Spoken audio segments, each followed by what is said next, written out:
এতদিন যে বাড়ি ছিলাম না সেই কারণে দেখো ঘরের অবস্থা, চারিদিকে শুধু বোতল আর বোতল। সবকিছু গুছিয়ে নেওয়ার পর এদিকে বিছানা চাদরটাও পাল্টে তারপরে ঘরটাও ঝাড় দিয়ে নিলাম। যাওয়ার আগে ঘরটা ঠিক যেরকম ভাবে গুছিয়ে রাখি, আসার পর যদি ওই একই রকম গোছানো দেখতাম তাহলে কতই না খুশি হতাম। কিন্তু আসার পর ঘরের অবস্থা যা দেখেছি, আমার তো পুরো মাথায় হাত। এইসব গোছাতে গোছাতে আরো দুদিন সময় লেগে যাবে। ঘরটা কোনো মতে পরিষ্কার করে তারপরে চলে এসেছি রান্নাঘরে। রান্নাঘরটাও আজকে ভালো করে পরিষ্কার করব। ও আবার সকালে গেছিল বাজারে, রান্নাঘর পরিষ্কার করতে করতে দেখছি ও আবার চলেও এসেছে। ঘরে একদমই বাজার নেই। আগের দিন দুপুরবেলা এসে শুধুমাত্র সেদ্ধ ভাত লেবু চটকে খেয়েছিলাম। আজকে তাই আবার বাজার করে এনেছে। অল্প করে সবজি আনতে বলেছি, কারণ সবজি বেশি আনলে নষ্টই হয়ে যায়। বাজার থেকে এসে দেখাচ্ছে কি কি এনেছি, তবে আমার আর তখন সময় ছিল না। তারপর আমি ভাত বসিয়েছি। ও আবার বাজার থেকে জ্যান্ত বাটা মাছ এনেছে, তাই মাছগুলো ধুয়ে একটু পরিষ্কার করে দিচ্ছে। আমার আবার এত বড় বড় বাটা মাছ ভালো লাগে না, ছোট সাইজের বাটাগুলো বেশ ভালো লাগে। ভাত বসিয়ে দিয়ে ঘরে দেখছিলাম কি কি বাজার এনেছে, সঙ্গে ডিমও এনেছে। একবারে বেশ অনেকগুলো ডিম আনে, কারণ ডিম বলতে পারো আমাদের প্রত্যেক দিনই খাওয়া হয়। আর এই দেখো কি কি সবজি এনেছে, এই সবজিগুলো সব আজকেই আনা হয়েছে।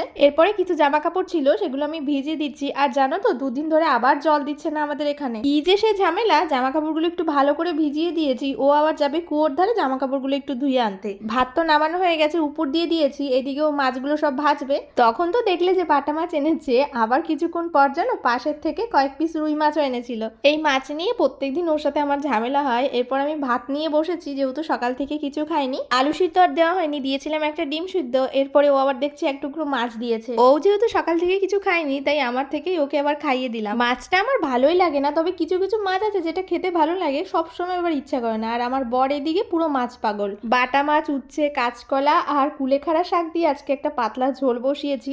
ওটাই আজকে শুধু রান্না করব। আর এই দেখো রাজ্যের বাসন নিয়ে বসেছি। অনেক বাসন ছিল, সব বাসন মেজে বাইরেই ভুট করে দিলাম। জল ঝরে গেলে পরে তুলে নিয়ে যাব। তারপরে দেখো আমি স্নান করে নিয়ে, স্নান করার পর পুজো দিয়ে বসেছিলাম মুড়ি নিয়ে। এই মুড়িগুলো আজকে আনা হয়েছে। এখানকার মুড়ি না আমাদের ওখানকার থেকে সম্পূর্ণ আলাদা, মানে টেস্টের দিক থেকে পুরো আলাদা। আর মুড়িগুলো ছোট ছোট। এই মুড়িগুলো থেকে আমি যেন কেমন একটা গন্ধ পাই। তো দুপুরে যেহেতু খিদে পেয়ে গেছে, তাই জল দিয়ে একটু মুড়ি ভিজিয়ে খাচ্ছিলাম। আজকে দুপুরে যেহেতু ওর সাথে খাবো, তাই অনেকটা লেট করে খেয়েছিলাম।